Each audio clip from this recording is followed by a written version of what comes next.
اعوذ باللہ من الشیطان الرجیم بسم اللہ الرحمن الرحیم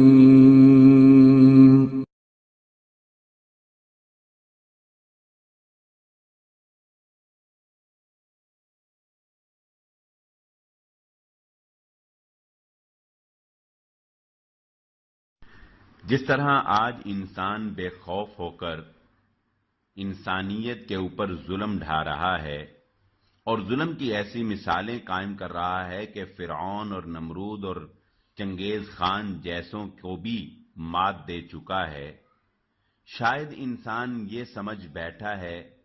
کہ ظالم کو اگر دنیا میں اس کے ظلم کی سزا نہیں ملتی تو اس کا مطلب یہ ہے کہ اللہ رب العزت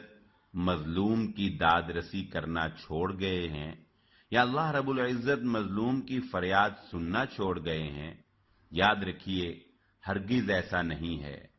رسول اللہ صلی اللہ علیہ وآلہ وسلم نے ارشاد فرمایا، اتقوا دعوت المظلوم فإنها تحمل على الغمام، مظلوم کی بد دعا سے بچو کیونکہ اسے سیدھا اٹھا لیا جاتا ہے۔ اور رسول اللہ صلی اللہ علیہ وآلہ وسلم نے فرمایا،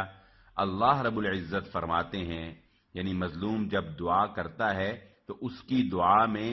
اور اللہ رب العزت کے درمیان کوئی پردہ نہیں ہوتا، سیدھا اس کی جو الفاظ، اس کے جو آہ نکلتی ہے، اس کو سیدھا اللہ رب العزت تک پہنچایا جاتا ہے۔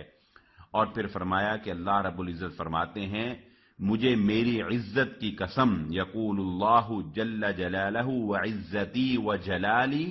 اللہ فرماتے ہیں مجھے میری عزت کی قسم، مجھے میرے جلال کی قسم،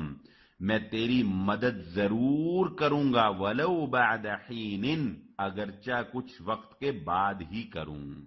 تو یاد رکھ لیجئے یہ بات، کسی ظالم کا اس دنیا میں سزا نہ پانا اس بات کی دلیل نہیں ہے کہ ظلم عام کرتے جاؤ، کوئی پوچھنے والا نہیں ہے، بلکہ نجا اس کے تحمل پہ کہ بے ڈھب ہے گرفت اس کی، ڈر اس کی دیر گیری سے کہ سخت ہے انتقام اس کا۔ جو اس دنیا میں بچ گیا